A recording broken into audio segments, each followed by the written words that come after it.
Gente, que bom estar aqui, poder voltar, poder retornar, poder falar com vocês. Hoje eu trouxe mais um convidado daqueles assim, ó, top de linha, né?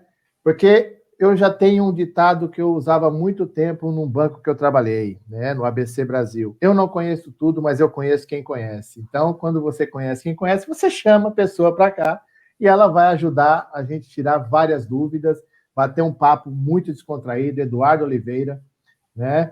Uma pessoa que eu conheci por intermédio da Roberta Volpato, que a gente tanto fala aqui, né? A minha ex-aluna, agora amiga e parceira.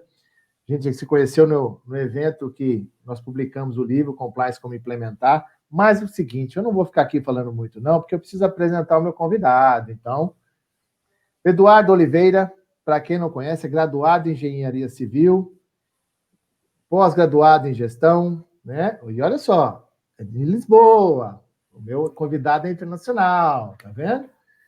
Tem especialização em auditoria interna, né, FGV, especialista em LGPD, especialista em compliance e governança corporativa, professor do curso de compliance, professor do curso de Lei Geral de Proteção de Dados. Ele é auditor e consultor de compliance e inteligência, né, corporativa, lógico, auditor e consultor da Lei Geral de Proteção de Dados, membro da NPPD, né, a nossa Associação Nacional de Profissionais de Proteção de Dados, membro do World Compliance Association, atualmente diretor de uma empresa de inteligência especializada na área de compliance corporativo, due diligence e LGPD. E óbvio, né?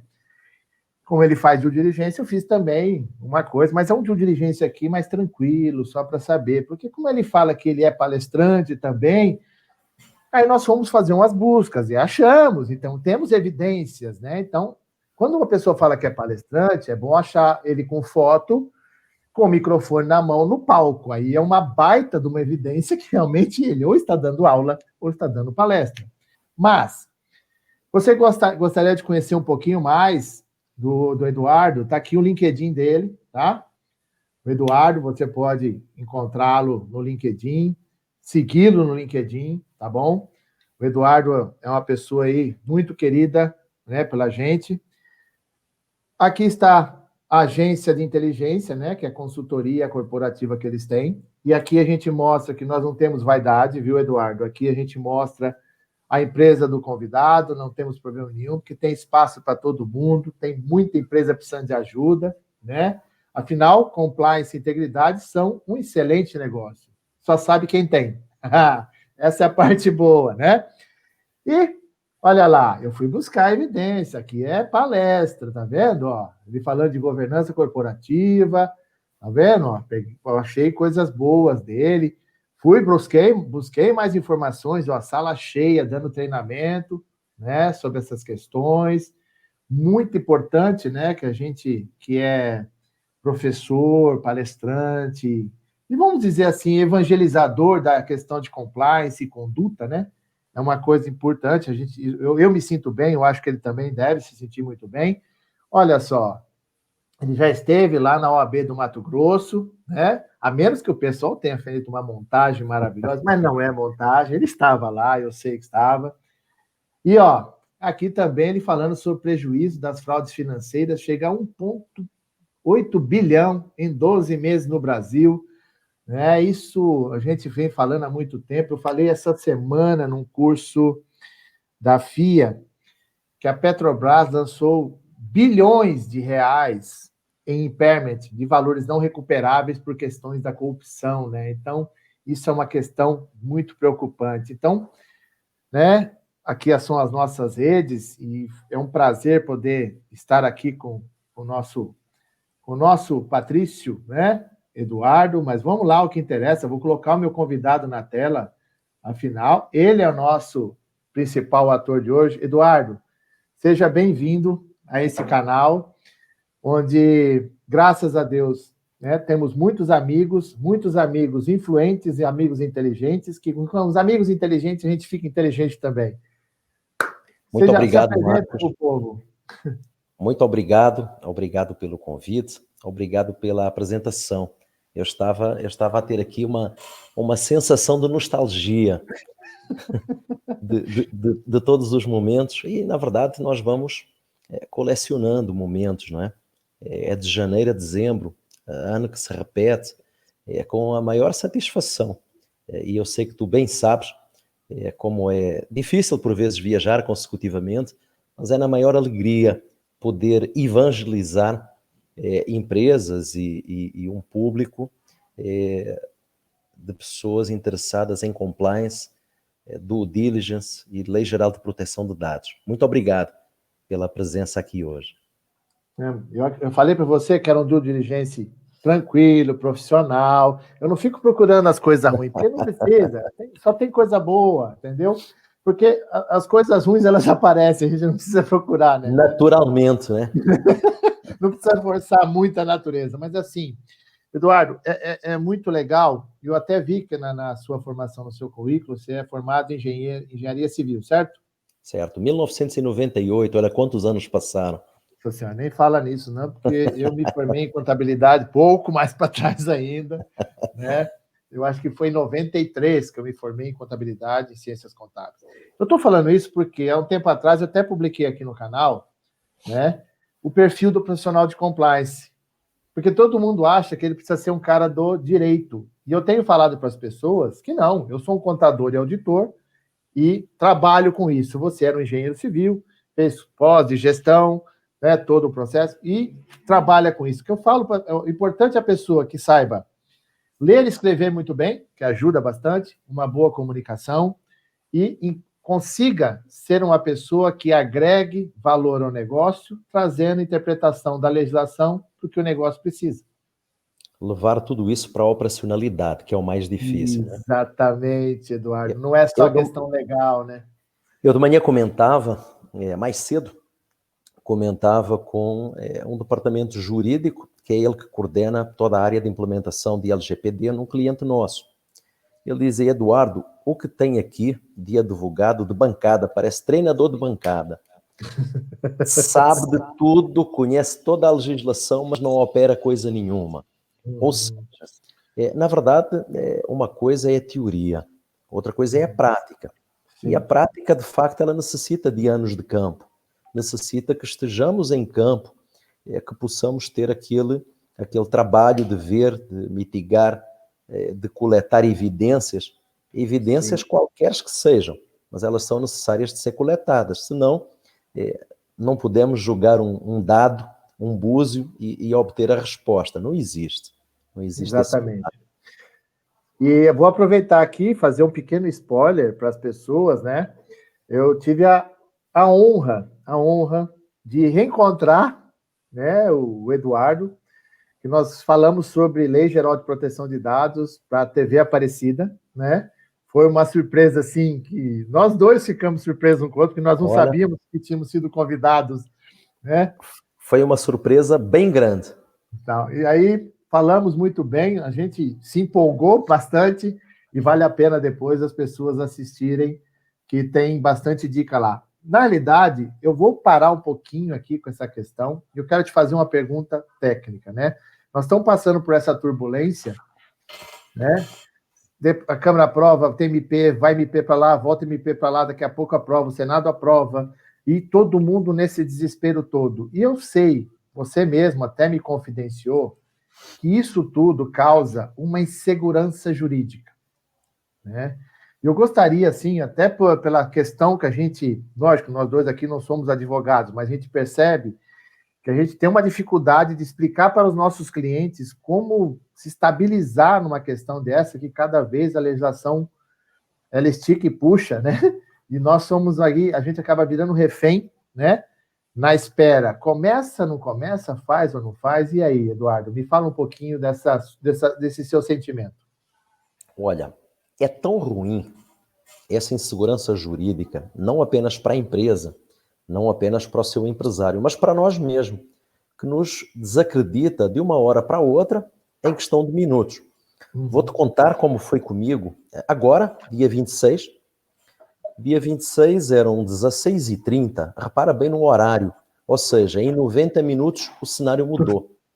Eram 16h30, um cliente que ligou Primeiro enviou 10 WhatsApps seguidos e ligou e disse: Eduardo, eu preciso de uma ajuda de 10 minutos. Estou a emitir um relatório para a alta administração e no meu relatório eu preciso de demonstrar o que é que nos espera nos próximos 2 meses. Bom, no dia 26, 16h30. No dia anterior, dia 25, a MP 959 tinha sido aprovada na Câmara. Já sabíamos o que é que seria. Ela seria prorrogada, o período de vacatio legis seria prorrogado até ao final da pandemia. E a pandemia foi decretada no governo há uns meses atrás, que seria até 31 de dezembro, caso nada aconteça de diferente. Bom, então esse cenário nós já sabíamos. E esse cenário é favorável para as empresas, porque algumas delas, ou muitas delas, 70% delas, segundo informações que nós temos, não se adequaram e estavam a contar com estes 2, 3, 4 meses para que pudessem aproveitar para a sua adequação. E eu, em 10 minutos, explanei aquilo que o cliente me pediu. Entrei no carro, eu estava... É verdade, entrei no carro... Eu já estou imaginando. Eu estava no Itaim, numa reunião, entrei ali no trânsito, pega JK, pega Faria Lima e vai até ao escritório, lá na Paulista. Quando eu chego no escritório, passou 1 hora. Eu vou olhar para o celular e eu tinha aproximadamente 300 mensagens de um grupo de profissionais, a qual eu pertenço, na ANPPD, e que eu fui de trás para a frente, fui a última, e a última dizia o seguinte: a Lei Geral de Proteção de Dados passa a valer amanhã.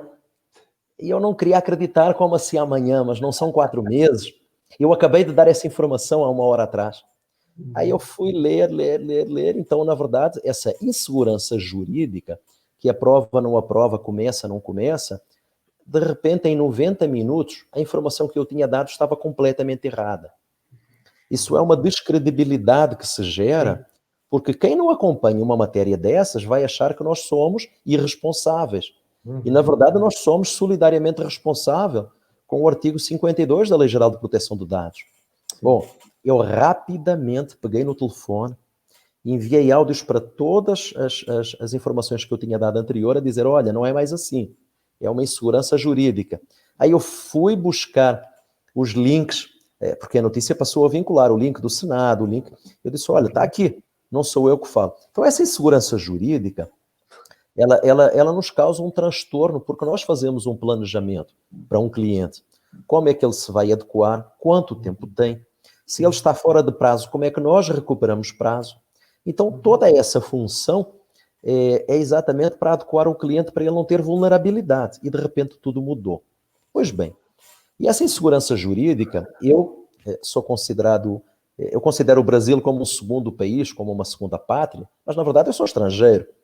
E como estrangeiro, como olhar de europeu, onde eu regularmente viajo para o meu país, é lógico que os nossos jornais, eles falam de um Brasil cheio de potencialidades, de um Brasil cheio de oportunidades, mas falam de um Brasil cheio de uma insegurança política e jurídica, porque nada mais é a função política que afeta esta parte jurídica.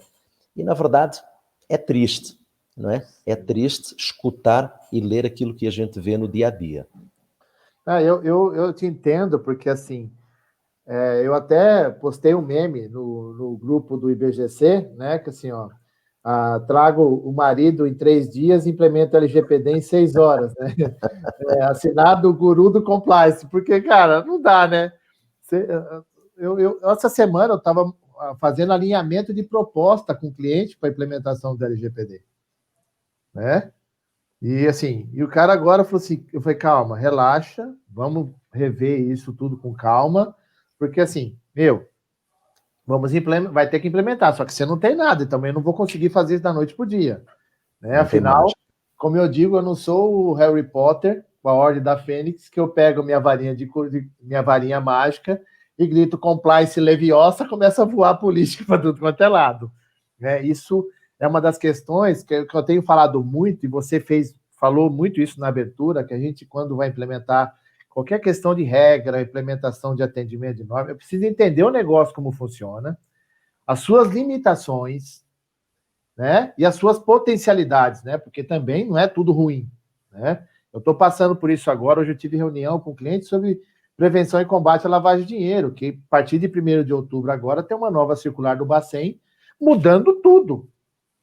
Você tem noção, a circular tem 23 páginas. Só. Que ela fala de terceiro, beneficiário final, olhar todo o processo. Então, assim, se você não adentrar dentro do processo, entender como que funciona, o início mal feito já sabe o que vai acontecer no final, né? E aí, aproveitando sobre isso, por isso que eu estou falando isso tudo aqui para você, para dar essa quicada nessa bola, para você vir de, né? Tipo Cristiano Ronaldo, bater de 100 pulos. E a função do encarregado de dados de PO agora? Como é que vai fazer para quem não tem? Pois é. O que é que tem acontecido? Ontem e hoje, os nossos, pelo menos o meu e-mail não para de chegar pedidos de consentimento. Ou seja, as empresas de um dia para o outro, que tiveram 24 meses, 2 anos, de um dia para o outro não contaram mais com a sorte, a insegurança jurídica. Não contaram. Então, de um dia para o outro, tiveram que fazer alguma coisa. E nessa coisa que têm que fazer é exatamente definir o seu encarregado. É ele que vai olhar para dentro de uma empresa e que vai determinar o seu risco. É ele que vai olhar as partes boas que já existem e aquelas que são necessárias de adequar. Essa é a função do encarregado, perfeitamente definida no artigo 41 da Lei 13.709, que é a Lei Geral de Proteção de Dados. Pois bem, as empresas, elas insistem, e nós verificamos muito isso, que ligam, que nos chamam e falam assim: Eduardo, alguém pode vir capacitar os nossos colaboradores, a alta administração, para que fiquemos adequados à Lei Geral de Proteção de Dados? Eu digo, poxa, com certeza que sim, mas não é só. Pretendo uma capacitação ou pretendo uma adequação, né? Quero o quê? Passar uma manteigazinha no pão para servir como lanche ou quero fazer um lanche eficaz? Bom, aí é comum escutar que as empresas desconhecem o mais que seja, porque aquilo que lhes foi dito foi que era somente essa necessidade. Eu digo, olha, dá uma pesquisada no Google, né, que é o Dr. Google, e ali vai encontrar alguma informação. E na dúvida, nós tiramos algum questionamento. Pois bem, não é isso que a lei fala e determina, não é? Apesar da lei ter alguns vazios ainda, eu considero que a Lei Geral de Proteção de Dados ela é oriunda da GDPR, que é a Lei Geral de Proteção de Dados Europeia. E na Europa, nós, no nosso português, somos muito mais diretos, né? Temos é a nossa forma de cultura, não é nem grosseria. Nossa forma de cultura é falar de uma forma bem direta. E na forma bem direta, falta na Lei Geral de Proteção de Dados. Por exemplo, o seu artigo 41, ele define que o encarregado é contratado pelo cliente, que é pelo controlador. E o encarregado é aquele que, de forma exclusiva, conversa com os titulares dos dados. Ou seja, sempre que há um pedido de remoção, sempre que há um problema, é o encarregado que faz essa ligação. O encarregado também é o responsável por falar com o órgão fiscalizador, a tal Autoridade Nacional de Proteção de Dados. E que na falta dela hoje, que ainda temos essa falta, mas existem 2 órgãos de fiscalização já. Ah, mas ninguém fiscaliza. Não é verdade. Existe o PROCON e existe o MPDFT, Ministério Público, Distrito Federal e Território. São esses 2 xerifes que há 2 anos consecutivos, desde 2018 até agora, que fiscaliza quando são provocados e aplica multa. Há dezenas de empresas multadas no Brasil hoje e a Lei Geral de Proteção de Dados estava só em período de vacatio legis até agora. Sim. Pois bem, então é o encarregado que presta contas. Mas se não houver o encarregado, como é que o órgão fiscalizador sabe? Não sabe. Vai multar diretamente, vai atuar diretamente na empresa. E também a função do encarregado fazer a adequação da empresa. Então o encarregado tem várias funções, na verdade são as chamadas funções de A a Z. Bom, e a empresa? Por que é que ela não faz sozinha? Porque ela não pode. Ela não pode. Se são funções exclusivas do encarregado, ela não pode se adequar. E não pode da mesma forma como não deve fazer quando se está a adequar a um programa de compliance. Porque tem conflito de interesse, porque tem impessoalidade, porque viraria um encarregado subordinado. Não funciona. Ele tem que ter uma independência. Ele tem que poder não estar sujeito a. Ele tem que ter a independência do seu trabalho. E essa é a função também do encarregado, porque com toda a independência, ele vai zelar pelo cliente, que é o controlador, vai trabalhar em conjunto com o operador, que é a pessoa definida pelo controlador para acompanhar a parte de TI, e o trabalho fica muito mais fácil. Agora, sozinhas as empresas, não dá certo, não dá bons resultados. Não. E é engraçado isso, eu estava falando até hoje numa reunião do IBGC, com um dos membros, né, da comissão de gerenciamento de riscos, e aí antes de começar a reunião, eu falei assim, como é que as empresas estão com esse negócio do DPO e tal? Eu falei assim, cara, tem empresa que tem empresa que está terceirizando isso, né? E tem empresa que não vai ter como colocar, porque ela não tem como bancar um negócio desse tamanho, porque às vezes tem empresa que é pequeno porte, cara, que trabalha com comércio, os caras estão desesperados, porque assim, como que eu faço isso? E às vezes é uma questão que a gente tem visto na Europa, algumas punições, que o compliance estava com o DPO e a empresa foi autuada porque o compliance não poderia ser o DPO, né? E aí você começa a ter essas questões, e aí no final da brincadeira, por exemplo, olha, eu prefiro ser presidente do conselho de administração do que ser um DPO hoje, porque a regra está de um jeito para o cara que ele pode ser algemado dependendo do processo. É isso aí. Né? E olhando isso, né, essa questão que nós temos aí, às vezes pela questão da empresa não ter uma estrutura. Vamos pensar assim, Eduardo, a gente chega numa empresa que ela não tem uma estrutura para isso. O que a gente poderia dar um insight para a pessoa que está assistindo a gente aqui, para ele pensar numa maneira de fazer essa implementação do encarregado? Mais uma vez, a nossa lei ela é um pouquinho falha nesse aspecto. Então, cabe o bom senso. Existem empresas que elas coletam dados e que têm 2 funcionários apenas. E ela coleta dados. E mais. E ela tem um faturamento grande. Vou dar um exemplo de plataformas. As plataformas que nós compramos ingressos para teatro, para cinema, são empresas pequenas, enxutas, muito tecnológicas, que faturam bastante, mas que têm 2 funcionários, 3. Não tem mais do que isso. Então, mas o nível de sensibilidade de uma empresa dessas é muito grande. Agora vamos passar para o comércio, onde algumas empresas têm igualmente 2, 3 funcionários, coletam alguns dados sim, mas elas são pequenas. Elas apenas satisfazem mensalmente as necessidades dos seus próprios proprietários. Bom, temos que olhar, enxergar e ser sérios nessa avaliação e dizer, olha, a sua empresa, de facto, com 2, 3 horas por mês, um fluxo de horas muito pequeno é o suficiente, mas deve de ter alguma coisa. Mas a minha empresa tem um site e eu vivo do e-commerce e tenho uma pequena lojinha. Bom, se tem um site, já deverá de ter então uma política de privacidade de dados colocada dentro do site.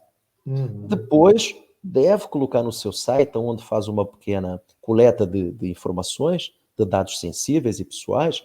Então, coloca lá a necessidade do consentimento, pede o consentimento para fazer essa coleta da melhor forma, informa que não vai vender os dados, que o armazenamento se dá por um tempo determinado e não ad eterno.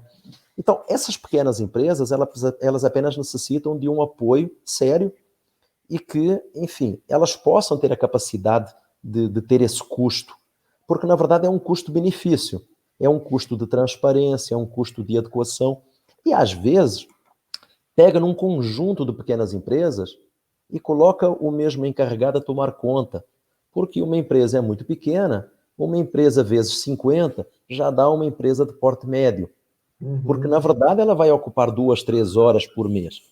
Se nós olharmos para uma empresa de médio porte, vamos dizer que essa empresa já nos ocupa 50, 60, 70, 100 horas por mês. Mas ela tem uma estrutura maior, tem departamento de RH, financeiro, de marketing, tem uma tesouraria, tem um RH. Então, já é uma empresa de um outro porte. A necessidade ali é uma necessidade completamente diferente. Quando olhamos para empresas de grande porte, então essas, na verdade, têm condição para pagar, têm uma condição financeira diferenciada. E não é só porque ela fatura mais que ela deve pagar, é porque ela também tem uma reputação que ela preza. E de uma hora para outra, eu lembrei agora do caso, semana passada, é público, o caso da iFood. Uma empresa boa, na minha opinião, uma empresa que todos nós conhecemos, temos um aplicativo, solicitamos comida de delivery, só que é uma empresa que não tem restaurantes, é uma empresa que não tem funcionários entregadores, porque é tudo uma contratação terceirizada, e ainda assim teve problemas com a Lei Geral de Proteção de Dados. Ela não protegeu os dados dos seus clientes e, por isso, veio originar fraudes. Tudo isso pelos dados, pela falta de proteção de dados. Então, quer seja uma empresa pequena, média ou de grande porte, todas elas estão sujeitas à penalização da lei. Por isso ela é uma lei, é obrigatória. Sim. Eu vi que até a Roberta Volpato publicou, acho que ontem ou hoje, alguma coisa assim, um artigo lá no Estúdio Estratégia falando sobre se você está preparado para a Lei Geral de Proteção de Dados, os aplicativos, né? Essa eu não vi ainda, Roberta, me desculpa, eu vou ver já de seguida quando terminar aqui. Pode terminar, pode ver, porque já está falando sobre isso. Eu já coloquei lá para ela, assim, estou revisando todos os meus aplicativos, né? Porque o que mais se tem no celular é aplicativo. E às vezes a gente...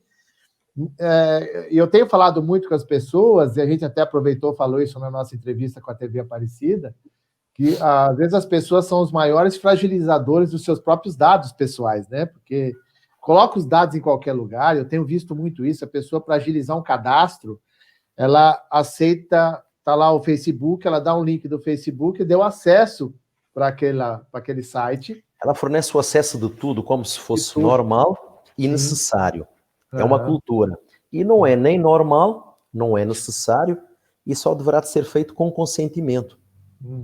Essa é que é a regra. Sim. E ainda assim... Pode falar. Ainda assim é importante referir que no artigo 8º, parágrafo 5º da lei, fala o seguinte: a qualquer momento, nós, titulares dos nossos dados, podemos pedir a revogação do consentimento. Ou seja, eu posso hoje consentir, mas amanhã eu posso não ter mais interesse por qualquer assunto. Olha, aquela comunicação está-me a perturbar. Ligam domingo às 8 horas da manhã, ligam sábado às 10 da noite. Olha, isso está-me a causar um problema familiar. De repente, isso vira um problema. Então, eu tenho o direito, perante a Lei Geral de Proteção de Dados, de revogar o meu consentimento a todo e qualquer momento. Aí a pergunta fica assim: para onde eu ligo? Para onde eu ligo? Para quem eu reclamo? Para quem eu reclamo? Aí eu vou responder. Eu vou responder que a lei define que o controlador, a chamada empresa que faz essa coleta de dados, ela deve ter um canal exclusivo para as informações ou pedidos de remoção.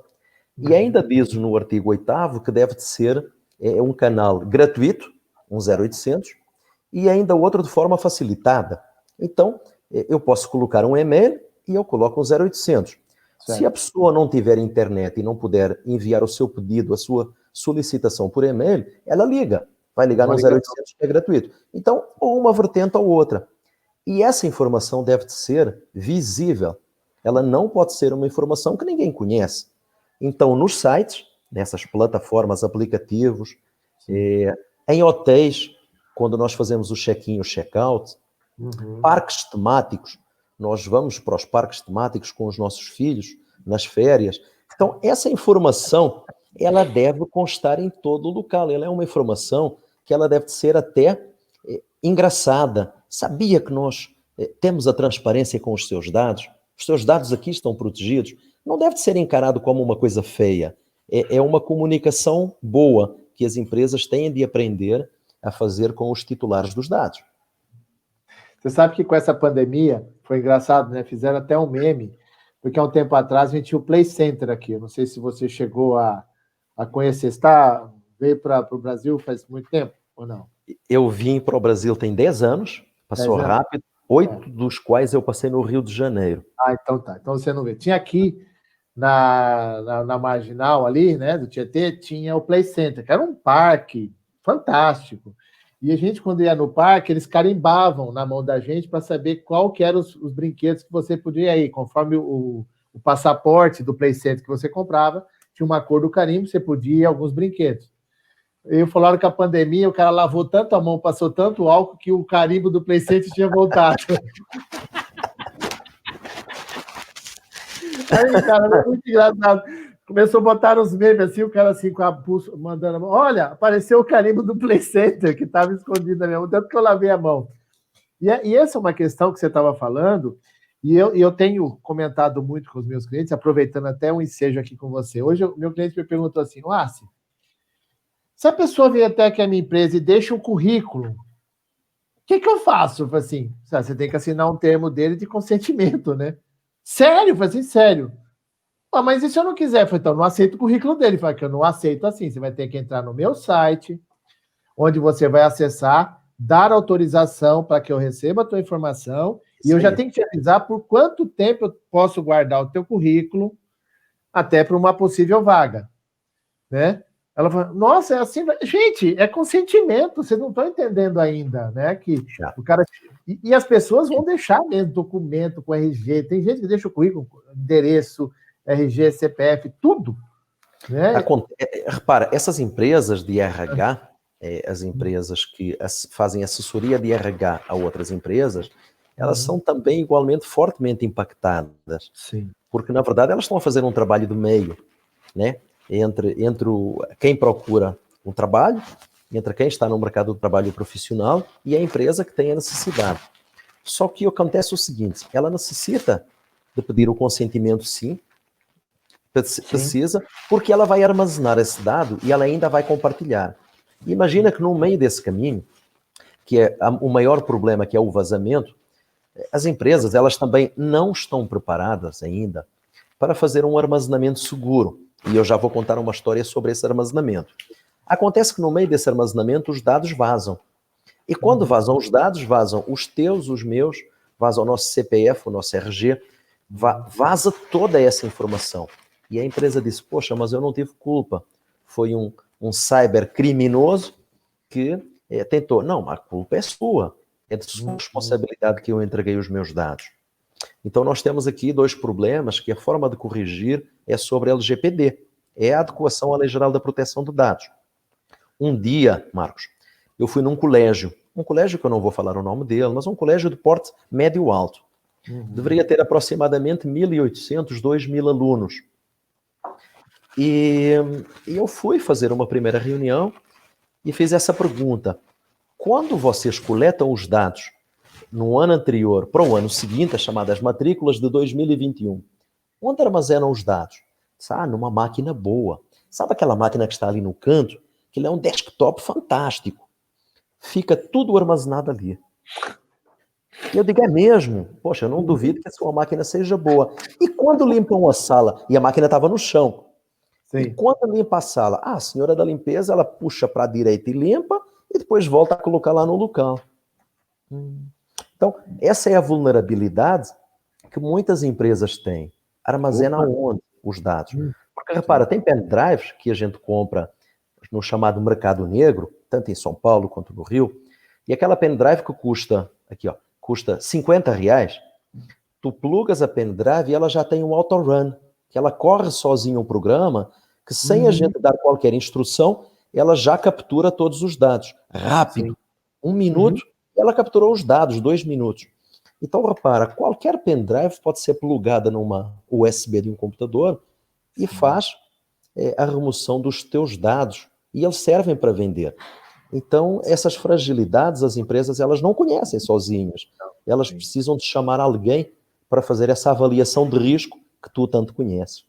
Não, é assim, é fazer o tal do pentest, né?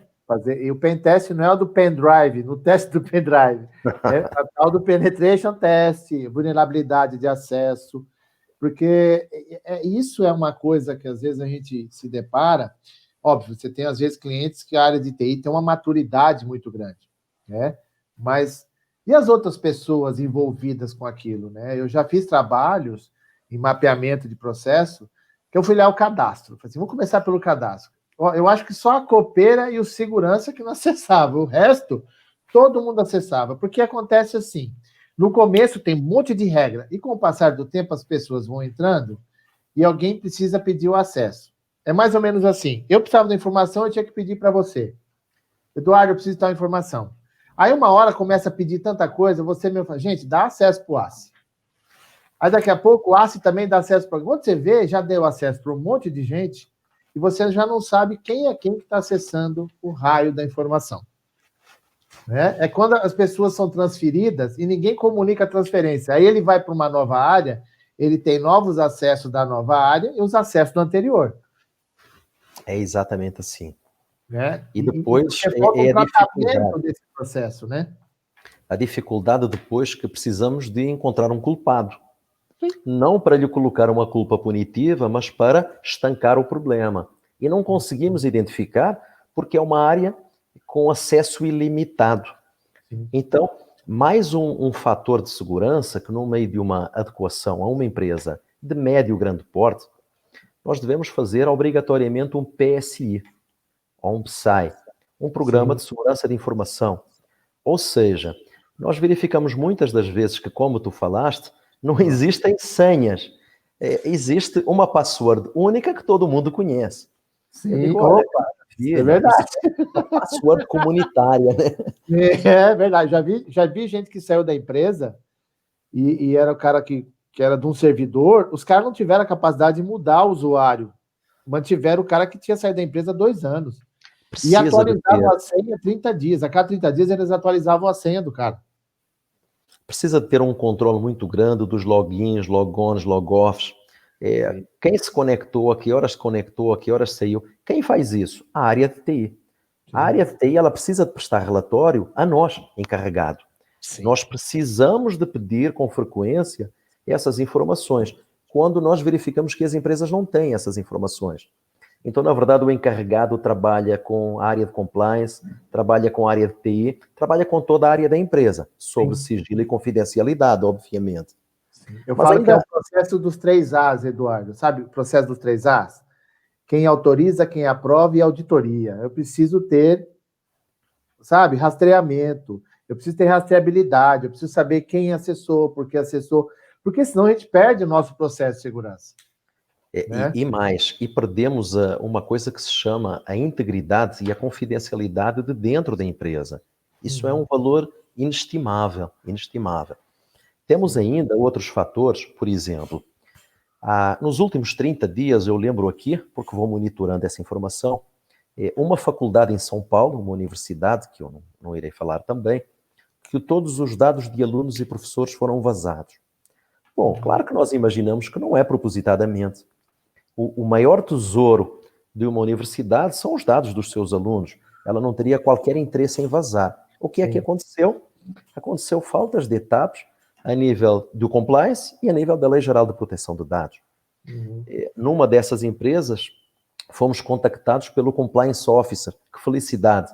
Ele próprio verificou que necessitaria de ajuda de um encarregado para a implementação da LGPD, porque estava a ferir com o trabalho dele como Compliance Officer. Isso é uma maravilha. Quando o colega chama outro colega e a empresa dá essa liberdade. Só que a maioria das empresas, como tu bem sabes, elas não têm um programa de adequação ao compliance. Não. Elas não têm. Elas chamam por nós quando elas já estão a entrar na UTI. Está aqui assim, ó. A água já está aqui assim. Nossa, e o coração dói, o nosso coração bate a querer ajudar mais do que aquilo que às vezes podemos fazer. E a reputação não tem preço, a integridade também não, os prejuízos são altíssimos, né? Sim, e até aproveitando isso que você falou, é muito importante, porque eu tenho visto também, né? Eu acho que a Agência Nacional de Profissionais de Proteção de Dados também deveria focar nisso, que tem muita gente se apresentando como compliance em LGPD e o cara nunca escreveu uma política de segurança da informação, não sabe o que é uma política de incidente de segurança, tá? E só fala sobre a questão de implementação que está escrito na lei, né? Que eu já vi, o cara falou, não, nós vamos implementar um relatório de LGPD. Eu falei assim, tá, mas qual o modelo? Na realidade, ele tem que falar assim, quando a Autoridade Nacional de Proteção de Dados estabelecer as regras para o relatório, estaria aqui para te auxiliar, mas era uma coisa que o encarregado deve fazer, porque é ele que depois tem que fazer. Né? E o cara falou, nós vamos montar uma matriz de LGPD. Eu falei, não, filho, você tem que deixar todo o processo, os riscos, os controles, para o encarregado de dados montar a matriz, que é ele que vai ter que saber como gerenciar esse processo. Então, eu tenho visto muita gente falando coisas, né? Que assim, cara, você nunca implementou isso, então você tem que tomar cuidado de estar falando, porque é muita teoria e pouca prática. Você sente a mesma coisa que eu, ou eu sou um cara que eu estou exagerando na minha dose aqui do remédio? Eu vejo várias matrizes Google 4.0. 4.0. Ó, vou fazer um coração para você aqui, ó, Edu. Ó, coração para E na você aqui. verdade, nós que damos aulas, não é? Conseguimos verificar e temos aquele programazinho de verificação do plágio, né? Então o plágio chega a 99,9. Eu tenho dificuldade em verificar o que é que não é plagiado. Sim. Então, assim, não é um trabalho responsável, não é um trabalho honesto para com o cliente, né? Eu não posso chegar a uma política qualquer de informação de uma empresa do SBT e trazer para a Globo. Eu não posso pegar na Globo e trazer para a TV Aparecida. Até porque as empresas têm riscos diferentes, têm programas diferentes, têm sponsor diferentes, têm anunciantes diferentes. Então, isso é um trabalho criminoso, isso não se faz. Sim. Não se faz, não tem qualquer responsabilidade. Então, nós temos que prezar pela ética, nós temos que prezar por todo esse profissionalismo. E as empresas, hoje, a forma como elas têm de verificar é de fazer um due diligence, é de pedir um atestado de capacidade técnica. Poxa, Sim. os seus clientes são esses mesmo? Consegue trazer um certificado ou um atestado de capacidade técnica do trabalho que efetuou em cada cliente? Isso é muito usual em engenharia, né? São os chamados ARTs, atestado de responsabilidade. Então, você consegue trazer isso para nós? Porque isso é fundamental. Qualquer um escreve o que quiser, qualquer um monta o seu site como quiser. Mas, na verdade, esse pedido de referência ele é muito importante. Até porque um trabalho mal feito vai gerar um prejuízo enorme para o cliente que contratou e que pagou pelo trabalho, que não é gratuito. Na hora dele necessitar de apresentar tudo aquilo que foi feito, ele vê que tem uma mão cheia de nada. E aí, valeu a pena? Então, não tem milagre, não existe milagre, né? Me entrega um trabalho em 2 dias, olha, em 2 dias eu vou começar a fazer o seu trabalho. Na verdade, um trabalho em 2 dias, poxa, nem 48 horas consecutivas vai dar para montar a sua matriz de risco. Mas ela é original, ela não é Google 4.0, é uma matriz original. E às vezes é difícil do cliente entender dessa forma. Você sabe que eu tenho 2 clientes que a gente auxiliou na implementação do LGPD, porque nós ajudamos na implementação do programa de segurança da informação. Aí ele falou assim, eu preciso que você já conhece a minha empresa, você já entende a nossa empresa, eu quero que você me ajude a melhorar os processos. Então nós fomos lá, sentamos, revisamos o processo, né? Criamos novos manuais, criamos novos relatórios, sistema de monitoramento, e tem muita mais coisa para fazer. Só que assim, não depende só de mim.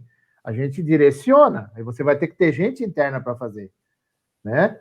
Então, é uma coisa que eu falo, porque assim, eu mesmo nem ofereci nada, na realidade, as pessoas estão indicando o nosso trabalho, por quê?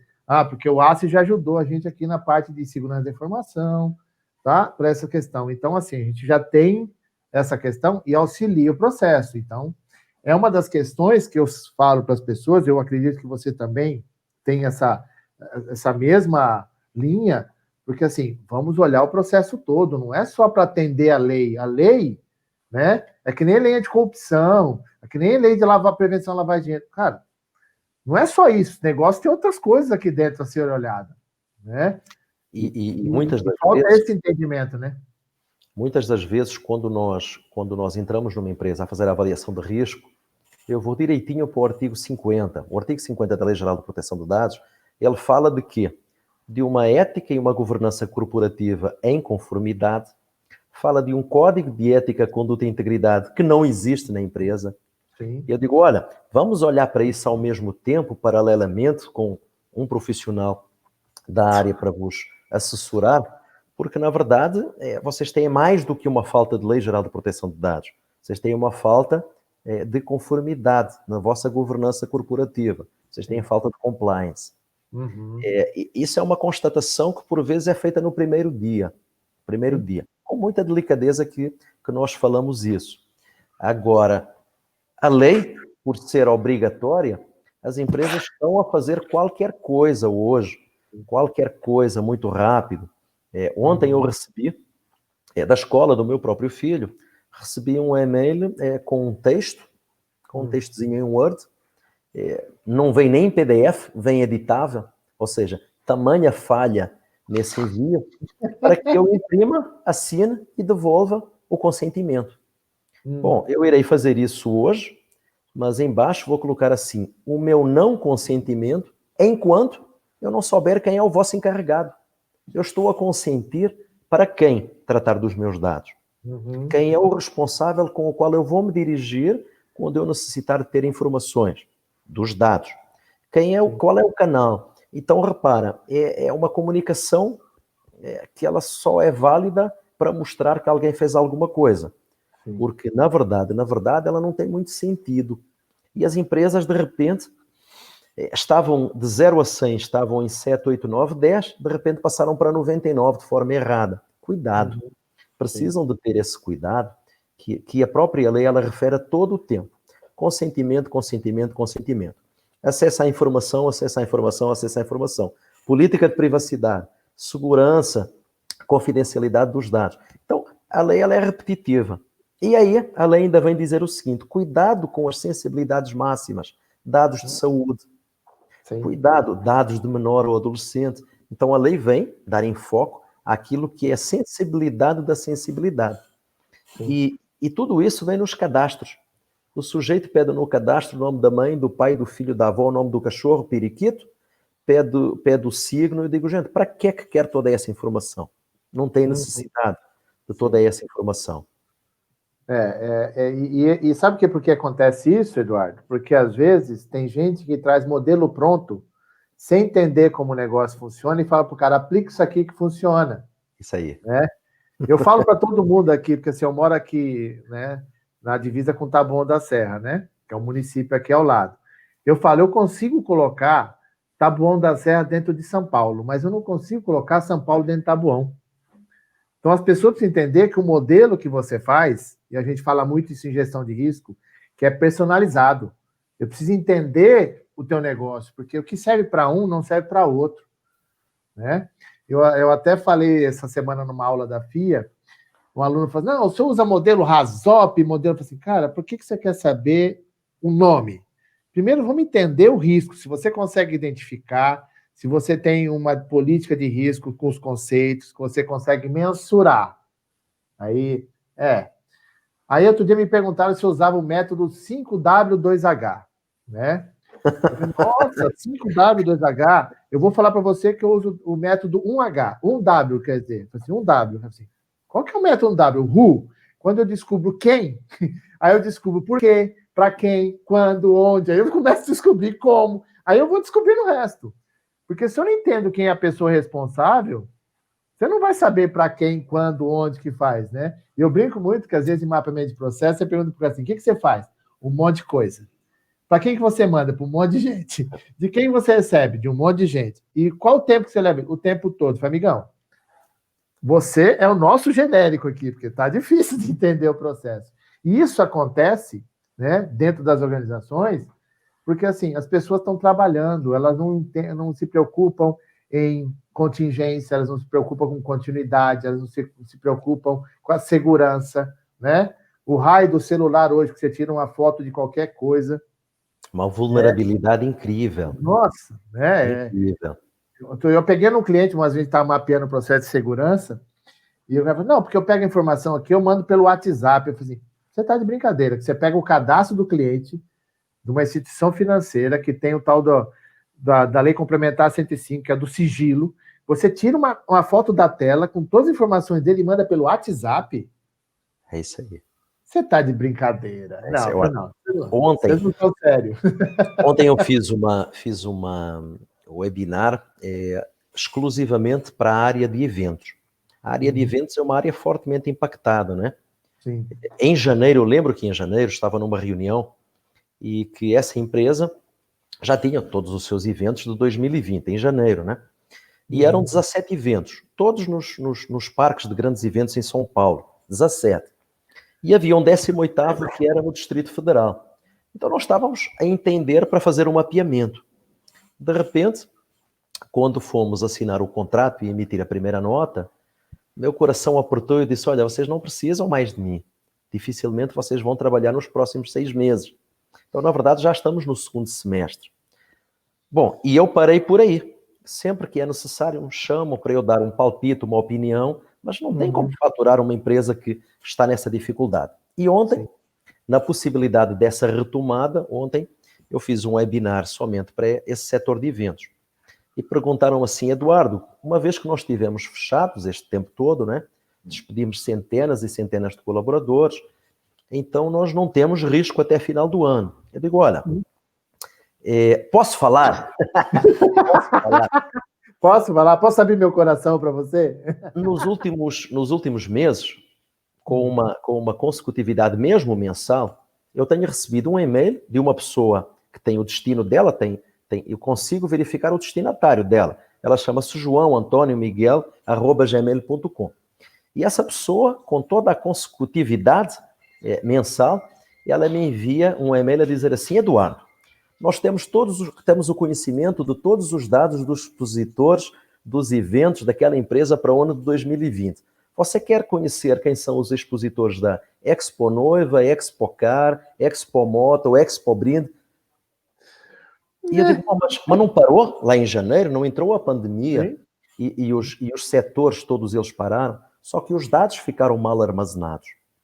Os dados já coletados, já armazenados, eles foram compartilhados de forma errada. E hoje essas bases de dados alguém vende. Alguém vende, custava R$500, o chamado email list, mas aí eu pedi, né? Disse, olha, pode-me mostrar qual o detalhe da informação? Putz, o detalhe da informação é gigante. Nossa. Então, assim, essas empresas que nunca precisaram disso, elas estão altamente desprotegidas. Sim. Então, o primeiro problema que se deu é esse da pandemia. Pós-pandemia, elas vão ter o segundo problema, que é de Lei Geral de Proteção de Dados. E vão ter dois problemas, que é o titular a reclamar da sua falta de privacidade, e com isso vai entrar com uma ação de danos a reparar o constrangimento, a humilhação que teve. E a outra ação é exatamente do órgão fiscalizador, que vai dizer, olha, conhece a Lei Geral de Proteção de Dados? Conhece todos os 65 artigos, divididos pelos 10 capítulos, e o mais importante, que é o artigo 52, que fala da multa. Pois é, não conhecia. Então, vai conhecer agora da pior forma. E é isso. É isso que, mesmo em tempo de pandemia, nunca se trocou tantos dados, nunca existiu tanta vulnerabilidade. Cuidado, cuidado. E aproveitando, o tempo passou aqui, filho. Tá voando o nosso bate-papo aqui. Graças a Deus. 30 minutos já passaram? 30? Que isso, já foram mais de 50, você não tem noção. Já foram aqui, nós temos um cronômetro aqui, ele vai mostrando para mim aqui. E deixa eu fazer, vou botar até aqui na tela. E agora, assinar o decreto da Autoridade Nacional de Proteção de Dados. Que já era para ter feito isso há muito mais tempo. Mas assinaram agora, e aí? Nós profissionais esperamos, e já começou a ser questionado hoje, inclusive, que essa Autoridade Nacional de Proteção de Dados, que ela não seja luteada, que não sejam os cargos distribuídos de forma política, o que seria desastroso. Por quê? A Autoridade Nacional de Proteção de Dados, ela vai ser uma unidade, um órgão público de uma arrecadação bilionária. Não temos a menor dúvida. Cada multa com um exponencial até 50 milhões de reais, bastarão 20 multas para chegar os primeiros 100 milhões. Bom, o que é que nós temos aqui? A própria definição da ANPD, ela diz que cargos devem de ser ocupados por profissionais, outros cargos devem de ser ocupados pelo Ministério Público, e deve ser respeitado para que essa Autoridade Nacional de Proteção de Dados, para que ela aumente e melhore a cada dia aquilo que já existe hoje. Só que engane-se quem pensa que até a criação e efetivação da Autoridade Nacional de Proteção de Dados, que as empresas não têm fiscalização, que não é verdade.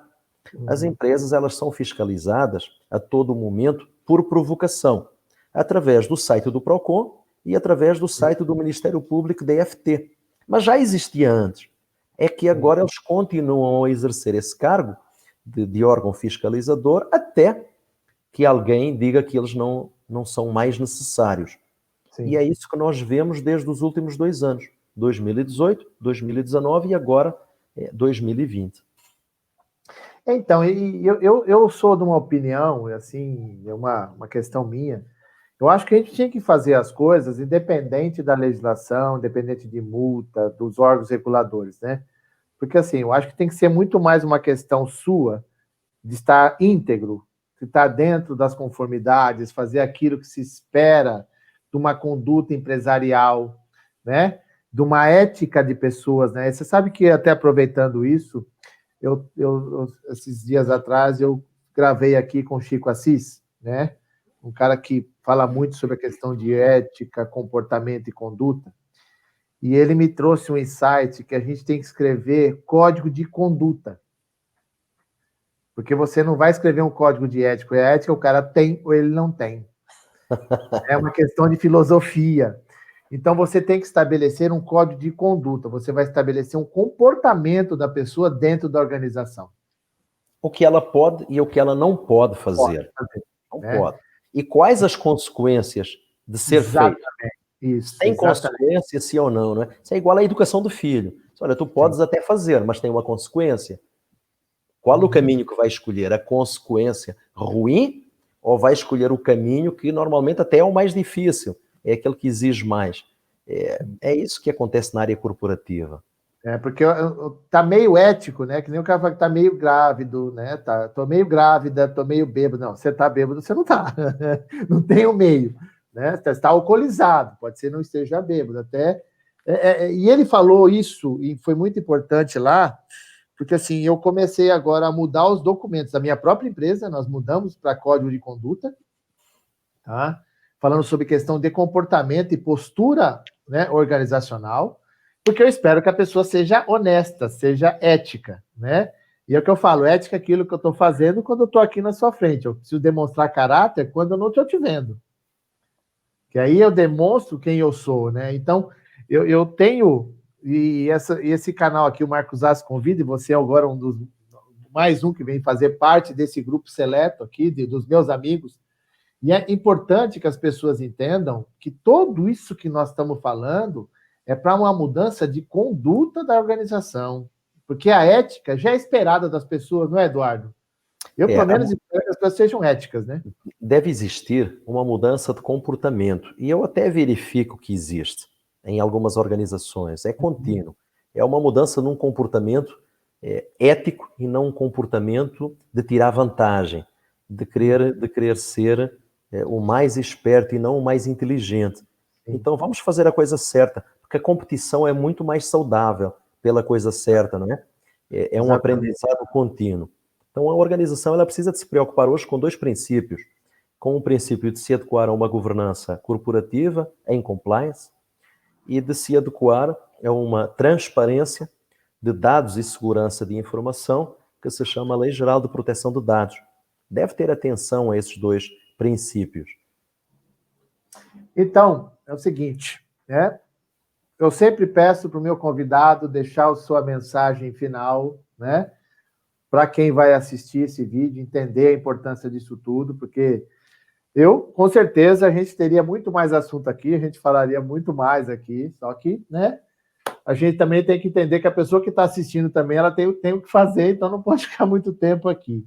Eduardo, eu quero te agradecer de coração essa oportunidade que você me deu, da gente poder se reencontrar aqui mais uma vez, né?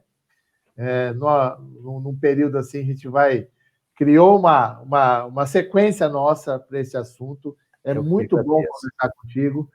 Manda o teu recado final aqui para quem nos assistiu, para quem vai participar nisso. O teu recado a respeito da importância, das preocupações e como as pessoas podem fazer a coisa dentro dos seus padrões essenciais, por favor. Marcos, muito obrigado. Eu que te agradeço do coração. Foi um prazer te encontrar de novo.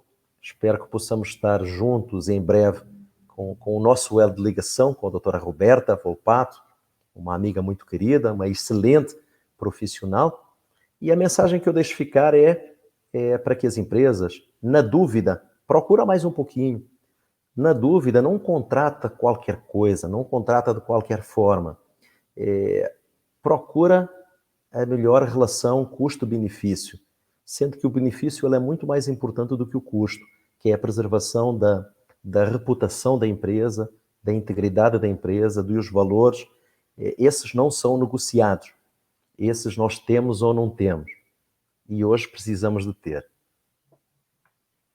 Bom, gente, recado dado, aprende quem quer. Eu tô assim agora, eu dou o recado. Quer fazer, faz. Não quer depois, você não vai reclamar. Olha, gente, eu só tenho que agradecer ao Eduardo, né, pela disponibilidade dele, pelo carinho que ele demonstrou aqui tudo. Esse aqui foi mais um Marcos Assi Convida, com Eduardo Oliveira, o LinkedIn dele está aqui. Quem quiser procurá-lo, né? E como a gente tem aquele momento nosso de YouTube, olha, você gostou, dá a sua curtida, compartilha. Se você quiser mais alguma informação sobre o assunto, coloca aí nos comentários. Nós estamos aqui, o canal é justamente isso, para a gente poder criar insights, mudar o seu mindset. Adorei essa palavra agora. Estou todo colo, estou falando pelo mindset, né? Porque todo mundo fala, então agora também incluir o mindset.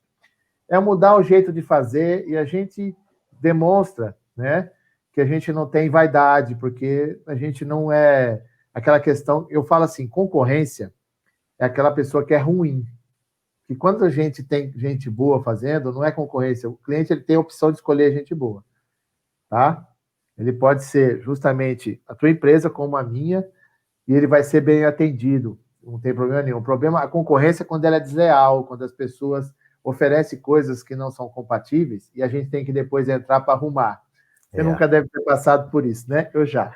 Eu sempre passo e eu falo o seguinte, tenham fé, tenha devoção, mas se atento muito com o profissionalismo.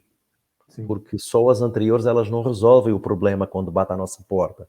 E nós, na verdade, não somos profissionais só para resolver problema. Nós podemos agir muito mais na área da prevenção.